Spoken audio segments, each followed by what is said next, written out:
Hello students, I am Atulya Kumar, Assistant Professor, BVD ITM, Lucknow. So today we are going to study about velocity distribution in turbulent flow. In our previous classes, in turbulent flow topic, we have studied about properties of turbulent flow, friction loss in turbulent flow, shear stress distribution in turbulent flow. Okay, so let's start. तो जैसा कि हम लोग ने last class में पढ़ा था कि hydrodynamically smooth pipes and hydrodynamically rough pipe on the basis of Reynolds reference number और निकुडसन नंबर के हिसाब से हम लोग ने इसको कैरेक्टराइज किया था कि कौन सा फ्लो जो है वो कौन सा पाइप हाइड्रोडायनामिकली स्मूथ है या रफ है, ये डिपेंड करता था कि thickness of laminar sub layer पे। अगर हमारा जो वेलोसिटी फ्लक्चुएशन की जो वैल्यू के अगर less than laminar thickness number से कम है तो उस केस में हम लोग बोल सकते हैं कि पाइप जो है फ्लो जो है वो हाइड्रोडायनामिकली स्मूथ सरफेस से हो रहा है, फ्लो हाइड्रोडायनामिकली स्मूथ सरफेस हो रहा है। अगर के की value greater than delta dash है तो हम बोल सकते हैं कि फ्लो जो है वो हाइड्रोडायनामिकली रफ है। ओके और अगर डेल्टा के की वैल्यू अगर इन दोनों के रेंज के बीच में अगर लाई कर रहा है तो हम ट्रांजिशन स्टेट में बोल सकते थे। उसका लास्ट क्लास में हम लोग देखा था कि वेलोसिटी का डिस्ट्रीब्यूशन, तो वेलोसिटी का डिस्ट्रीब्यूशन के लिए प्रेंटल थ्योरी के हिसाब से जो वेलोसिटी का डिस्ट्रीब्यूशन आया था वो आया था u equal to U max plus 5.75 uf log 10 y upon R. ये वैल्यू जो आया था ये आया था कहाँ से? प्रेंटल इक्वेशन से, प्रेंटल मिक्सिंग लेंथ की थ्योरी के हिसाब से। मिक्सिंग लेंथ होता था कि अगर सपोज करिए कि हमारे पास तीन लेयर है, ये ए बी सी हमारे पास तीन लेयर है, यहाँ पे वेलोसिटी यू है, यहाँ पे वेलोसिटी यू सी है, ये कोई पार्टिकल है। अगर इस पार्टिकल को यूसी वेलोसिटी अटेंड करना हो, तो उसे ये लेंथ ट्रेवल करना पड़ेगा, ये perpendicular length transverse length travel करना पड़ेगा, तब जाके उसकी वेलोसिटी क्या होगी? यूसी को। ये जो लेंथ वाई आप देख रहे हैं इसी लेंथ को हम लोग बोलते थे प्रेंटल मिक्सिंग लेंथ। नाम से पता चल रहा प्रेंटल मिक्सिंग मतलब इस लेयर को इस लेयर में मिक्स होना है तो उसको उतना लेयर ट्रेवल करना पड़ेगा। प्रेंटल ने इसमें एजम्पशन लिया था जब मिक्सिंग लेंथ की जो वैल्यू होती है वो एल जो होता है वो डायरेक्टली प्रोपोर्शनल टू वाई होता है। इस वाई कांस्टेंट को हटाने के लिए हमने लैम्डा से लिया था। लैम्डा कार्बन यूनिवर्सल कांस्टेंट के हिसाब से लैम्डा की वैल्यू क्या होती थी? 0.4 से होती थी, 0.4 के बराबर में होती थी। ओके, तो यूनिवर्सल कांस्टेंट इक्वेशन के हिसाब से, यूनिवर्सल वेलोसिटी कांस्टेंट इक्वेशन के हिसाब से जो u इक्वल टू होता है uf by lambda into L N Y plus C. Okay, अगर हम इस इक्वेशन में लैम्डा की वैल्यू जीरो रख देते हैं, अगर सपोज करें हम इस इक्वेशन में लैम्डा की वैल्यू, तो एल एन जीरो की वैल्यू क्या होती है? इनफाइनाइट, अनडिफाइंड होती है। तो पूरा का पूरा हमारा इक्वेशन क्या हो जाएगा? अनडिफाइंड इक्वेशन हो जाएगा। माइनस इन्फिनिटी मतलब अनडिफाइंड इक्वेशन हो जाएगा। लेकिन अगर हम बात करें कि कोई एक पाइप में एक पर्टिकुलर डिस्टेंस ट्रेवल करने के बाद, at Y equal to Y dash travel करने के बाद में वेलोसिटी जीरो हो जा रही है। अगर सपोज करते हैं कि अगर हम इस इक्वेशन में वाई की वैल्यू ऐसी कोई वैल्यू रख रहे हैं, वाई की ऐसी कोई वैल्यू रख रहे हैं जहां पे वेलोसिटी जीरो हो रही है, तो उस केस में क्या होगा? तो हम क्या कर रहे हैं यहाँ पे y इक्वल टू हमने y डैश पुट कर दिया, इस इक्वेशन में हमने y equal to y dash put कर दिया। तो y डैश पे क्या मान रहे हैं कि u की वेलोसिटी जीरो हो रही है। जैसे ही हम u की वेलोसिटी जीरो करेंगे वहां से हमें पता चला कि c की वैल्यू, कांस्टेंट की वैल्यू कितनी आ रही है? कांस्टेंट की वैल्यू आ रही है minus uf upon lambda into L N of Y dash.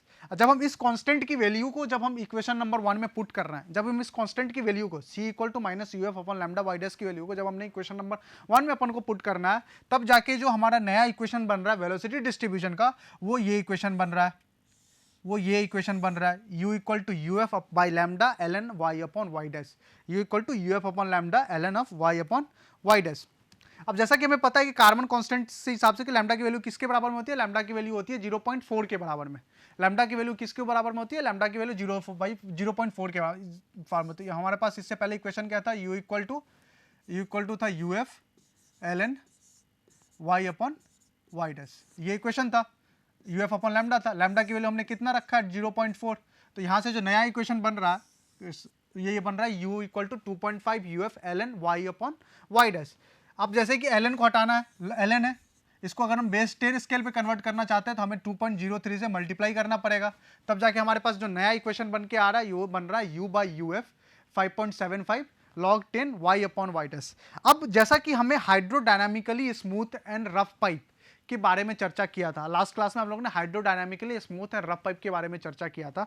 अगर हम उसी डिस्कशन को अगर हम कंटिन्यू करना चाहें तो निकुडसे एक्सपेरिमेंट के हिसाब से टर्बुलेंट फ्लो अगर स्मूथ पाइप में हो रहा है और रेनॉल्ड्स रफनेस नंबर के हिसाब से अगर उस टाइम में रेनॉल्ड्स रफनेस नंबर की वैल्यू जो होती है वो होनी चाहिए 11.6 के बराबर में, 11.6 के बराबर में होनी चाहिए रेनॉल्ड्स रफनेस नंबर की वैल्यू। तो अगर हम इस इक्वेशन को देखें, अगर अपन इस इक्वेशन को देखें तो यहाँ पे Reynolds UF upon lambda dash equal to 11.6 होनी चाहिए फॉर स्मूथ पाइप के कंडीशन के लिए। तो यहाँ पे लैम्डा डेल्टा डैश की वैल्यू कितनी आ रही है 11.6 वी अपॉन यूएफ। सिमिलरली अगर सेम एक्सपेरिमेंट से जो थिकनेस, जो वेलोसिटी का जो डिस्टेंस होगा वाई डैश के, अगर डिस्टेंस हम बात कर रहे थे जहाँ पे वेलोसिटी जीरो हो रही है, स्मूथ पाइप के केस में वो डिस्टेंस होना चाहिए U F into Y dash upon V equal to 0.108। यहाँ से जो वाई डैश की वैल्यू आ रही है वो आ रही है 0.108 V upon U F, 0.108 V upon U F. ये कौन सा डिस्टेंस है? ये वो डिस्टेंस है जहाँ पे हमने एज्यूम किया है कि यहाँ पे वेलोसिटी जो है V equal to U equal to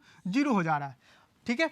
और हम स्टडी कहाँ कर रहे हैं? हम स्टडी कर रहे हैं स्मूथ पाइप में। Smooth pipe hydrodynamically smooth pipe में लास्ट क्लास में हमने पढ़ा था कि जो वैल्यू होती है वो U F upon U F into Y dash upon V की वैल्यू इसके बराबर में होनी चाहिए, 0.108 के बराबर में होनी चाहिए। अगर हम उस इक्वेशन में वाई डैश की वैल्यू अगर इतना पुट कर दें तो हमारा जो इक्वेशन फॉर्म हो रहा है वो इक्वेशन बन रहा है U upon U F 5.75 log base 10 Y upon 0.108 V by U F. Okay, अब हम इस इक्वेशन को क्या कर रहे हैं? हम इस इक्वेशन में कुछ नहीं कर रहे हैं, हम इस इक्वेशन को अब बस रीअरेंज कर रहे हैं। रीअरेंज कैसे कर रहे हैं? अपन यहाँ से आराम से देख सकते हैं, अपन इस इक्वेशन को आराम से यहाँ से लिख सकते हैं 5.75 log base of 10 U F into Y upon V. Same equation हो जाएगा, ये हो जाएगा 5.75 लॉग बेस 10 0.108 के बराबर में, लॉग बेस 10 0.108 के बराबर में। जब हम इस पूरे इक्वेशन को जब हम लोग सिंप्लीफाई करेंगे, ये पूरे टर्म की वैल्यू सिंप्लीफाई करेंगे तो ये टर्म की फुल टर्म की वैल्यू आती है 5.5 के बराबर में। तो u by U F equal to लिखा जा सकता है 5.75 log 10 U F upon Y by V plus 5.75। ये जो पूरा इक्वेशन है, ये पूरा इक्वेशन है, इस पूरे इक्वेशन को बोला जाता है Karman Prandtl equation for velocity distribution near hydrodynamically smooth boundary. ये वेलोसिटी डिस्ट्रीब्यूशन किसके लिए है? ये वेलोसिटी डिस्ट्रीब्यूशन है स्मूथ बाउंड्री के पास में जो वेलोसिटी का डिस्ट्रीब्यूशन आ रहा है वो कुछ इतना आ रहा है u by U F 5.75 log base 10 U F by Y V plus 5.5। Okay, अगर हम वेलोसिटी डिस्ट्रीब्यूशन की बात करें, अगर हम वेलोसिटी डिस्ट्रीब्यूशन की बात करें रफ पाइप के केस में, अगर हम वेलोसिटी डिस्ट्रीब्यूशन की बात करें रफ पाइप के केस में, तो जैसा कि आप ये देख रहे हैं कि रफ पाइप और स्मूथ पाइप डिपेंड कर रहा है लेमिनार सब लेयर के थिकनेस के हिसाब से, लेमिनार सब लेयर के थिकनेस के हिसाब से। अगर लेमिनार सब लेयर से इरेगुलरिटी की जो थिकनेस है वो बढ़ जा रही है, एक्सीड कर जा रही है लेमिनार सब लेयर से, जैसे ही इरेगुलरिटी की थिकनेस इंक्रीज कर गई तो वो क्या हो गया? उस टाइम में क्या देखा गया कि उस टाइम में जो वेलोसिटी जो होता है उस टाइप में जो पाइप हो जाता है वो हाइड्रोडायनेमिकली रफ पाइप होता है। उस टाइम में हाइड्रोडायनेमिकली पाइप जो होता है वो रफ पाइप होता है, और वो जो डिस्टेंस होता है, वो जो वाई डैश की जो डिस्टेंस होती है वो एज्यूम लिया गया है k/30 के बराबर में होती है, k/30 के बराबर में। वाई डैश कौन सी डिस्टेंस है? वाई डैश वो डिस्टेंस हमने एज्यूम किया जहां पे हमारी वेलोसिटी जो थी वो जीरो हो जा रही थी, जहां पे हमारी फ्लो की वेलोसिटी क्या थी वो जीरो हो जा रही थी, वो डिस्टेंस को हम लोग ने वाई डैश से रिप्रेजेंट किया। तो हाइड्रोडायनेमिकली रफ कंडीशन में वाई डैश की वैल्यू जो होती है वो होती है k/30 के बराबर में, k/30 के बराबर में एज्यूम किया गया है कि वाई डैश की जो वैल्यू होती है वो इसके बराबर में होती है। जो हमारा इक्वेशन था, जो हमारा पेंटल का इक्वेशन था u by U F 5.75 log 10 upon y upon Y dash, हम वाई डैश की k/30 की वैल्यू यहाँ पुट कर दिए।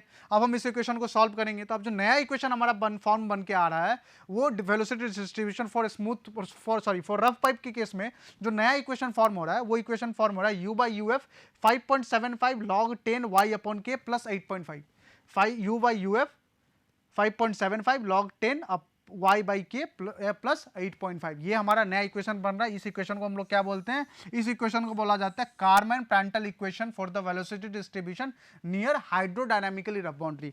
हाइड्रोडायनामिकली रफ एंड बाउंड्री में कंफ्यूजन नहीं होना चाहिए। Hydrodynamically rough and smooth boundary जो होता है वो डिपेंड करता है लेमिनार सब लेयर के थिकनेस पे, और जो हमारा फ्लक्चुएशन का जो थिकनेस आ रहा है, फ्लक्चुएशन की जो थिकनेस आ रही है उस पर डिपेंड कर रहा है। अगर फ्लक्चुएशन की जो थिकनेस होती है लेमिनार सब लेयर थिकनेस से कम रहती है तो जो वैल्यू आती है, जो पाइप का कंडीशन होता है वो हाइड्रोडायनेमिकली स्मूथ कंसिडर किया जाता है। लेकिन अगर फ्लक्चुएशन की जो थिकनेस होती है वो अगर लेमिनार सब लेयर की थिकनेस से ज्यादा हो जाती है तो उस टाइम में हाइड्रोडायनेमिकली रफ कंडीशन हम लोग एज्यूम कर लेते हैं।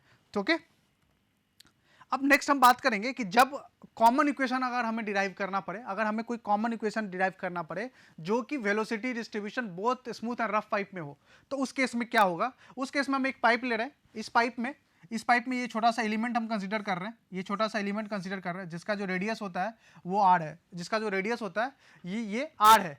तो ये वाई डिस्टेंस जो होता है, अगर हम इस वाई डिस्टेंस की बात करें तो ये डिस्टेंस हो जा रहा है Y equal to R minus R हो जा रहा है। ये वाई डिस्टेंस क्या है?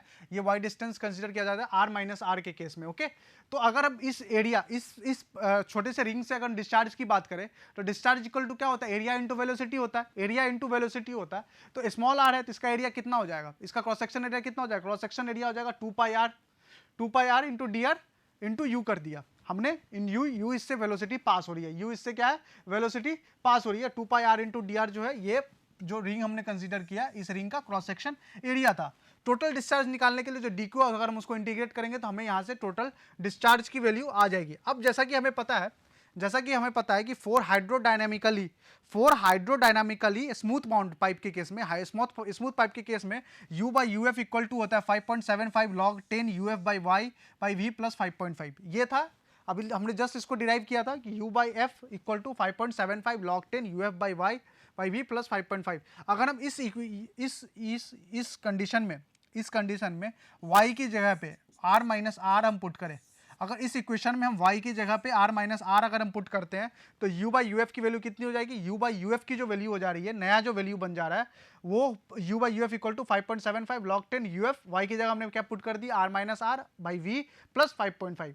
हम क्या कर रहे हैं? इस पूरे इक्वेशन को हम यूएफ से मल्टीप्लाई कर देंगे, इस पूरे इक्वेशन को हम यूएफ से मल्टीप्लाई कर देंगे। तो इस यूएफ से मल्टीप्लाई करने पे जो वैल्यू हो जा रही है वो 5.75 log 10 UF into R minus R upon V plus 5.5 into of UF. UF क्या था? यूएफ जो हमने अभी जस्ट लास्ट क्लास में पढ़ा था वो शेयर वेलोसिटी होता है। शेयर वेलोसिटी इक्वल टू कितनी होती है?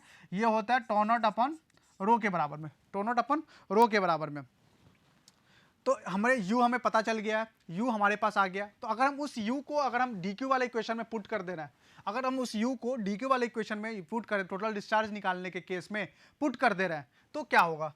तो अब हमने इसको उठा के यहाँ पे u की केस को उठा के हमने इसमें पुट कर दिया, यहाँ पे 5.75 वाले केस में u की वैल्यू पुट कर दी। और अगर एवरेज वेलोसिटी की बात करें तो डिस्चार्ज इक्वल टू हमें पता होता है एरिया इंटू वेलोसिटी होता है, ये वेलोसिटी एवरेज वेलोसिटी होता है। तो एवरेज वेलोसिटी इक्वल टू हम आराम से लिख सकते हैं q by A equal to क्या हो जाएगा? पाई बाई 4 डी स्क्वायर हो जाएगा, पाई बाई 4 डी स्क्वायर या पाई आर स्क्वायर लिख सकते हैं, पाई आर स्क्वायर लिख सकते हैं। और q की वैल्यू क्या है? q की वैल्यू हमें पता है कि इसका इंटीग्रेशन हो जाएगा, तो q की वैल्यू यहाँ पे है। जब इस पूरे इक्वेशन को जब हम इंटीग्रेट करके सिंप्लीफाई करेंगे तब average velocity with ratio of average velocity with respect to shear velocity जो वैल्यू आ रही है वो ये वैल्यू आ रही है 5.75 log 10 UF by R V plus 1.75। ये जो वैल्यू आ रही है ये वैल्यू आ रही है एवरेज वेलोसिटी का ratio with respect to shear velocity के केस में। ओके, अब हमें पता है कि कार्बन प्रांटल इक्वेशन के हिसाब से अगर हाइड्रोडायनामिक रफ बाउंड्री का इक्वेशन था तो उस टाइम में जो इक्वेशन था वो इक्वेशन कितना आ रहा था? u by U F plus 5.75 log of इतना प्लस 5.5। तो जब हम ये इक्वेशन नंबर 1 ए अगर हम नाम दें और इक्वेशन नंबर हम बी इनको नाम दें, ये इक्वेशन क्या था? ये इक्वेशन हमने इसको इंटीग्रेट करके सिंप्लीफाई करने के बाद हमने इसको यहाँ पे पुट किया। और ये इक्वेशन क्या है? ये carbon Prandtl equation, smooth boundary का इक्वेशन। हम जब इक्वेशन ए और इक्वेशन बी को सब्सट्रैक्ट करते हैं तो हमारे पास जो वैल्यू आता है वो आता है u minus you bar. You bar average velocity है, u जो होता है वो उस पॉइंट की वेलोसिटी है, यूएफ जो वो शेयर वेलोसिटी है, equal to 5.75 log 10 y by R plus 3.75। ये वो था वेलोसिटी डिस्ट्रीब्यूशन किसके केस में? स्मूथ बाउंड्री के केस में। अब दूसरा चीज देखें, अगर रफ केस की बात करें तो रफ केस का अगर हम कार्बन प्रांटल इक्वेशन की हम बात करें तो हमने वहां से निकाला था कि u by U F 5.75 log 10 y by K plus 8.5। ये हमारा पहला केस था, ये हमारा क्या था? पहला केस था। हम इसमें क्या करेंगे? y इक्वल टू पुट कर रहे हैं r माइनस आर, हमने r माइनस आर पुट कर दिया तो वहां से हमारे u की वैल्यू आ गई 5.75 log 10 r minus R by K plus 8.7 by U into F. अब हमें पता है यू अगर टोटल डिस्चार्ज इक्वल टू क्या होता है? इंटीग्रेशन स्मॉल डी क्यू का इंटीग्रेशन। सेम कंडीशन है, y 2 pi R D are तो सेम रहेगा, बस u की जगह पे हमने इस वैल्यू को पुट कर दिया है। देखिए ये इक्वेशन कहाँ से है? ये इक्वेशन कुछ इस तरीके से होगा, डी क्यू इक्वल टू लिखा जा सकता है 2 pi R D R into U के बराबर में, और ये यू का वैल्यू हमने यहाँ से पुट किया, ये यू का वैल्यू यहाँ पुट कर दिया। ओके, जब हम इसको इंटीग्रेट करके सिंप्लीफाई कर रहे हैं, जब हम इसको इंटीग्रेट करके सिंप्लीफाई करेंगे, इस पूरे इक्वेशन को जब हमने इंटीग्रेट करके सिंप्लीफाई किया है, तो वहाँ पे u by U bar upon U F, U bar फिर से वही एवरेज वेलोसिटी, यू एफ जो है वो आ रहा है 5.75 log 10 r by K plus 4.75, r by K plus 4.75। Okay, जब हम इस इक्वेशन को और इस इक्वेशन को दोनों को अगर हम सब्सट्रैक्ट करते हैं, ओके, तब जाके हमारी जो वैल्यू आ रही है वो कुछ ये वैल्यू आती है 5.75 log 10 y by R plus 3.75। Equation number C and equation number D, इन दोनों इक्वेशन को अगर हम रख के अगर हम सब्सट्रैक्ट कर रहे हैं, तब जाके जो हमारी इक्वेशन बन रही है वो इक्वेशन कुछ इस तरीके से बन रही है। ये था रफ पाइप का केस। सेम इक्वेशन हम लोगों ने अभी जस्ट पढ़ा था स्मूथ पाइप के केस में। सेम इक्वेशन देखिए, यहाँ पे सेम इक्वेशन है ये स्मूथ पाइप के केस में। इसका मतलब ये है कि वेलोसिटी डिस्ट्रीब्यूशन चाहे पाइप स्मूथ हो या रफ हो, उस पर डिपेंड नहीं करता। उस टाइम में वेलोसिटी डिस्ट्रीब्यूशन की जो वैल्यू होगी वो हमेशा सेम रहेगी। वो वेलोसिटी डिस्ट्रीब्यूशन की इक्वेशन में कोई चेंज नहीं होगा, velocity distribution as it is रहेगा, चाहे पाइप हाइड्रोडायनेमिकली स्मूथ हो या पाइप हाइड्रोडायनेमिकली रफ हो। ओके, चलिए लास्ट में हम लोग एक क्वेश्चन डिस्कस कर लेते हैं। छोटा सा क्वेश्चन है। इस क्वेश्चन में हमारे पास दिया हुआ है कि पाइप है हमारे पास जिसकी डायमीटर 360 mm है, टर्बुलेंट फ्लो का केस है, सेंटर लाइन वेलोसिटी इसकी 7 मीटर पर सेकंड है। पाइप का जो 60 mm वॉल से 60 mm पे जो वेलोसिटी आ रही है वो वेलोसिटी है 6 मीटर पर सेकंड। हम लोगों से पूछ रहा है कि आप हमें बताइए कि शेयर फ्रिक्शन की वेलोसिटी कितनी होगी। यानी कि हमसे पूछ क्या रहा है, हमसे पूछ रहा है यूएफ के बारे में, शेयर वेलोसिटी के बारे में। ओके, तो हम लोग ने अभी जस्ट पढ़ा था, हम लोग ने प्रांटल मिक्स इक्वेशन से हम लोग ने जस्ट पढ़ा था कि u minus of U max upon U F equal to 5.75 log base 10 y by R. ये इक्वेशन पढ़ा था। अब इस क्वेश्चन को देखेंगे और हम इस इक्वेशन को देख रहे हैं, दोनों अपन इस इक्वेशन को और इस क्वेश्चन को देखेंगे। सबसे पहले हमारे पास डाया दिया हुआ है सर, डाया दिया हुआ है 360 mm। हम इसको कन्वर्ट कर लेते हैं, रेडियस में कन्वर्ट कर लो तो इसका रेडियस हो जाएगा 130-80 mm के आसपास में, इक्वल टू ये कितना हो जाएगा, अगर हम इसको मीटर में चेंज करना चाहें तो 180/1000 करेंगे तो ये आ जाएगा 0.18 मीटर। परफेक्ट। चलिए हमारे पास दूसरा क्या है, आर हमारे पे वाई दिया हुआ है 60 mm फ्रॉम द पाइप। चलिए कन्वर्ट नहीं भी करते तभी दिक्कत नहीं थी, तो y इक्वल टू क्या दिया हुआ है, 60 mm दिया हुआ है, यानी कि 60/1000 इक्वल टू 0.06 मीटर। यहां से हमारे पास क्या है, y की वैल्यू दे रखी है। ओके, यहां से हमारे पास y की वैल्यू दे रखी है। अब दूसरी कौन सी वैल्यू चाहिए, u max, centre line velocity, मतलब सेंटर से जो वेलोसिटी जा रही है, सेंटर से हमें पता है कि जो वेलोसिटी जो पाइप के सेंटर से फ्लो हो रही होती है उस वेलोसिटी को क्या बोला जाता है, उस वेलोसिटी को बोला जाता है u मैक्स। सेंटर से पास होने वाले वेलोसिटी को हम लोग बोलते हैं u मैक्स। तो u मैक्स की भी वैल्यू दे रखा है, u मैक्स इक्वल टू कितना दे रखा है, u max equal to 6 metre पर सेकंड दे रखा है। परफेक्ट। हमसे पूछा क्या जा रहा है, हमसे पूछा यूएफ दे रखा है, और हमें यू के बारे में पूछ लें, नहीं सॉरी, ये जो वैल्यू है यू मैक्स नहीं है, ये वैल्यू जो है ये यू के बराबर में है, ये जो वैल्यू है ये यू है, ये वैल्यू है यू मैक्स जो है वो दिया हुआ है centre line velocity, U max equal to दिया हुआ है 7 मीटर पर second, U max equal to दिया हुआ है 7 मीटर पर सेकंड। हमसे पूछ रहा है यूएफ के बारे में निकालने के लिए। ओके, चलिए कैलकुलेट करते हैं अपन। तो 6 - 7 upon U F equal to 5.75 log base of 10 y by R. y की वैल्यू कितनी है सर, y की वैल्यू है 0.06 मीटर, r की वैल्यू 0.18 मीटर। यहाँ से जब हम कैलकुलेट कर रहे हैं, करेंगे, इस इक्वेशन को सॉल्व करेंगे तो यूएफ की जो वैल्यू आ रही है, शेयर वेलोसिटी जो आ रही है वो आती है 0.36 मीटर पर सेकेंड। ओके, तो आज की क्लास में हम लोग ने पढ़ा कि velocity distribution hydrodynamically smooth and rough pipe में दोनों का हमने इक्वेशन डिटरमाइन किया। उसके बाद हम लोगों ने कंबाइंड इक्वेशन निकाला वेलोसिटी डिस्ट्रीब्यूशन। उस इक्वेशन से हमें पता चला कि वेलोसिटी डिस्ट्रीब्यूशन अगर कंबाइंड एंड रफ पाइप है, वो दोनों की इक्वेशन की जो वैल्यू होती है, वो अल्टीमेट वैल्यू क्या होती है एवरेज वेलोसिटी के रिस्पेक्ट में, वो सेम होती है। एवरेज अगर डिस्चार्ज कांस्टेंट है तो वेलोसिटी का डिस्ट्रीब्यूशन क्या होगा, वो सेम होगा। सेम दोनों में, चाहे पाइप हाइड्रोडायनामिकली स्मूथ हो या हाइड्रोडायनामिकली रफ हो। ओके, तो अभी तक हम लोग ने velocity distribution hydrodynamically rough and smooth pipe में डिस्कस कर लिया। मोस्ट ऑफ द केस ऐसा देखा गया है, मोस्ट ऑफ द केस हम लोग को ऐसा फील देखा गया है बच्चों में कि हाइड्रोडायनेमिकली स्मूथ एंड रफ पाइप का मतलब वो लोग पाइप की कैरेक्टरिस्टिक, पाइप की जो फिजिकल कैरेक्टरिस्टिक्स है ना, उससे वो डिटरमाइन कर लेते हैं कि पाइप की प्रॉपर्टी ऐसी होनी चाहिए। ये पाइप की प्रॉपर्टी नहीं है, ये फ्लूइड फ्लो, पानी जो फ्लो हो रहा है, कोई भी फ्लूइड जो फ्लो हो रहा है, उसके कारण पाइप के अंदर में ऐसा जनरेट डेवलप हो जा रहा है। ये एक समझिए कि एक इमेजिनरी कंडीशन डेवलप हो जा रही है। उस कंडीशन की स्टडी को हम लोग इसमें स्टडी करते हैं, ताकि पाइप रफ है या स्मूथ है। ये डिपेंड करता है कि लेमिनार सब लेयर के केस में। लेमिनार सब लेयर का मतलब होता है कि जब भी कोई भी पानी फ्लो हो रहा है, जब भी कोई भी पानी फ्लो होता है, तो ऐसा देखा गया कि ये हमारा पाइप है। सपोज करिए कि ये हमारा पाइप है, ये हमारा पाइप है। ऐसा एजम्पशन लिया गया है कि जब भी ये पाइप के पास, जब भी ये कोई भी फ्लूइड किसी सॉलिड बाउंड्री के साथ कांटेक्ट में आती है, किसी सॉलिड बाउंड्री के साथ कांटेक्ट में आती है, तो उस बाउंड्री के साथ कांटेक्ट वाली जो लेयर होगी, उस लेयर की वेलोसिटी क्या हो जाती है, उस लेयर की वेलोसिटी जीरो हो जाती है। उस लेयर की वेलोसिटी क्या हो जाती है, उस लेयर की वेलोसिटी हो जाती है जीरो। यानी कि सपोज करिए कि अगर इस कंडीशन से यहाँ से हमारा पाइप पानी फ्लो हो रहा है, ये कंडीशन से हमारा पानी फ्लो हो रहा है। इस कंडीशन से पानी फ्लो होने के बाद ये कुछ इस तरीके से डिस्ट्रीब्यूट हो रहा होगा, ये इस तरीके से डिस्ट्रीब्यूट हो रहा होगा। तो इस केस में देखा जाए, इस केस में देखा जाए कि यहाँ से ये जो पार्ट है, ये वाला जो पोर्शन रहता है, ये वाला पोर्शन, यहाँ पे वेलोसिटी क्या होती है, यहाँ पे वेलोसिटी जो होती है वो जीरो होती है। यहाँ पे वेलोसिटी क्या होती है, ये वेलोसिटी जीरो होती है। ठीक है, ऐसे ही धीरे धीरे इस लेयर के ऊपर में एक और लेयर आ जाएगा, यहाँ पे वेलोसिटी भी तो इससे थोड़ी सी बड़ी होगी, थोड़ी सी ग्रेटर होगी।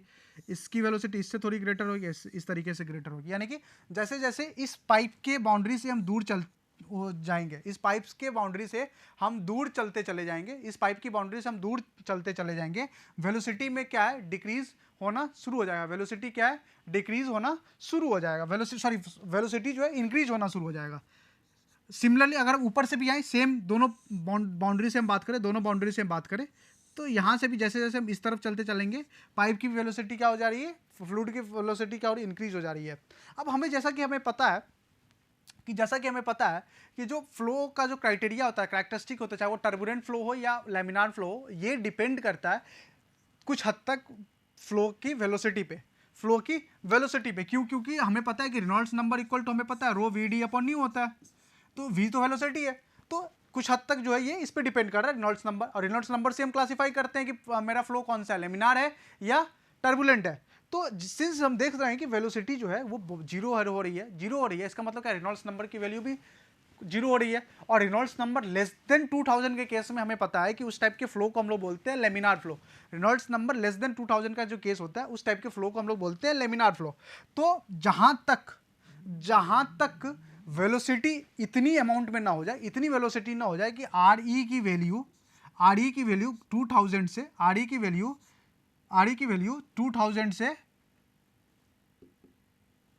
आर ई की वैल्यू 2000 से एक्सीड ना कर ले, तब तक जो वेलोसिटी देखा गया, आर ई की जो वैल्यू है वो 2000 को एक्सीड ना कर ले, तब तक जो वेलोसिटी देखा गया है, उस टाइप की वेलोसिटी फ्लो के नेचर को देखा गया है कि वो नेचर जो है वो लेमिनार नेचर है। उस टाइप के नेचर को देखा गया है, वो लेमिनार नेचर है। और जो थिकनेस होती है, जितनी दूर तक वेलोसिटी एक सर्टेन अमाउंट अटेन ना कर ले, ताकि हम उसको वो ट्रांजिशन या टर्बुलेंट के केस में कंसीडर न करें, उस थिकनेस को बोला जाता है लेमिनार सब लेयर। ओके, तो लेमिनार सब लेयर, तो सपोज करें कि इस लेमिनार सब लेयर की जो थिकनेस है ये है डेल्टा। इस लेमिनार सब लेयर की जो थिकनेस है ये डेल्टा। तो अगर हम इसको क्लासिफाई करवाना चाहते हैं कि हमारा जो फ्लो है वो, हमारा जो फ्लो पाइप के थ्रू जो फ्लो हो रहा है वो हाइड्रोडायनेमिकली स्मूथ है या रफ है, अगर हम इसको क्लासिफाई करवाना चाह रहे हो, तो सपोज करिए कि यहाँ पे हमारा टर्बुलेंट फ्लो की वेलोसिटी है, ये हमारा टर्बुलेंट फ्लो की वेलोसिटी है। इस वेलोसिटी की कुछ ना कुछ क्या है, इस वेलोसिटी का कुछ ना कुछ क्या होगा, इस वेलोसिटी का कुछ ना कुछ अपना मीन होगा, कुछ मीन वेलोसिटी होगी, क्योंकि फ्लक्चुएटेड वेलोसिटी है ना, तो कुछ ना कुछ इस वेलोसिटी का क्या है, अपना मीन है, कुछ ना कुछ इस वेलोसिटी का अपना मीन है। हम इसको रिप्रेजेंट कर रहे हैं यू से, ये मीन है। इस मीन के ऊपर में कुछ फ्लक्चुएशन है, इस मीन के नीचे में कुछ फ्लक्चुएशन है, ये मीन के ऊपर में कुछ फ्लक्चुएशन है, मीन के नीचे कुछ फ्लक्चुएशन है। सेम रिप्रेजेंटेशन ये इन दोनों डायग्राम पे हम लोग देख रहे हैं कि ये जो है ये हमारा लेमिनार सबलेयर का थिकनेस है, सेम लेमिनार सबलेयर का थिकनेस है, और ये वेलोसिटी की फ्लक्चुएशन है। अगर वेलोसिटी की जो फ्लक्चुएशन है, ये जो फ्लक्चुएशन की वैल्यू आ रही है के से रिप्रेजेंट कर रहे हैं, इस वेलोसिटी की फ्लक्चुएशन की वैल्यू अगर के लेस देन डेल्टा डैश है, लेमिनार सबलेयर से लेस देन है, तो उस केस में जो बाउंड्री की कंडीशन होगी वो कंडीशन होती है हाइड्रोडायनामिकली स्मूथ कंडीशन, हाइड्रोडायनामिकली स्मूथ कंडीशन। और ये सपोज कर ये एक कंडीशन है, यहाँ पे के ये पॉइंट जो है ये है लेमिनार सबलेयर, और ये जो पॉइंट है ये आ रहा है यू मीन, और ये जो है यहाँ से यहाँ तक जो है ये के है, फ्लक्चुएशन है, ये के है, फ्लक्चुएशन है। अब हम यहाँ देख सकते हैं कि लेमिनार सबलेयर का की जो थिकनेस है वो तो इतना ही थिकनेस था, लेमिनार सबलेयर की थिकनेस तो इतनी थी, मीन की मीन जो है वो लेमिनार सबलेयर से ज़्यादा है, उस पॉइंट पे लेमिनार सबलेयर से ज़्यादा है। उसके कारण से देख रहे हैं कि ये जो फ्लक्चुएशन का जो वैल्यू है, फ्लक्चुएशन की जो वैल्यू है वो लेमिनार सबलेयर की थिकनेस को एक्सीड कर दिया है, लेमिनार सबलेयर की थिकनेस को एक्सीड कर दिया गया है। इसीलिए इस कंडीशन को, इस बाउंड्री को हम लोग बोलते हैं रफ बाउंड्री। इसीलिए इस बाउंड्री को हम लोग क्या बोलते हैं, इस बाउंड्री को हम लोग बोलते हैं रफ बाउंड्री, इस बाउंड्री को बोला जाता है रफ बाउंड्री।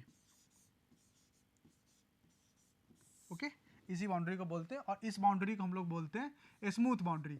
यानी कि ये फिजिकल क्राइटेरिया नहीं होता है स्मूथ एंड रफ का, ये हाइड्रोडायनामिक है, मतलब पानी के फ्लो के कारण ऐसा, या फ्लूइड के फ्लो के कारण हम बोल सकते हैं कि ऐसा कंडीशन जनरेट हो जा रहा है, उस कंडीशन को हम लोग बोल सकते हैं कि ये जो उस कंडीशन के कारण हम लोग बोल सकते हैं smooth boundary and rough boundary है। ये बेसिकली डिपेंड कर रहा है कि लेमिनार सबलेयर की थिकनेस कितनी है, लेमिनार सबलेयर की थिकनेस कितनी है, और लेमिनार सबलेयर की थिकनेस जो होती है वो डिपेंड करती है कि पानी फ्लूइड की वेलोसिटी कितनी है, फ्लूइड की डेंसिटी कितनी है, फ्लो का जिस पाइप से फ्लो हो रहा है उस पाइप का डायमीटर कितना, उस पाइप का क्रॉस सेक्शन कैसा है। ये तीन जो मेजर क्राइटेरिया हैं जो कि डिफाइन करते हैं कि किसी भी फ्लूइड की जो फ्लो है, किसी भी फ्लूइड की जो फ्लो है वो उसके हाइड्रोडायनेमिकली स्मूथ बाउंड्री के थ्रू हो रही है या हाइड्रोडायनेमिकली रफ बाउंड्री के थ्रू हो रही है। Okay, so that's for today, thank you.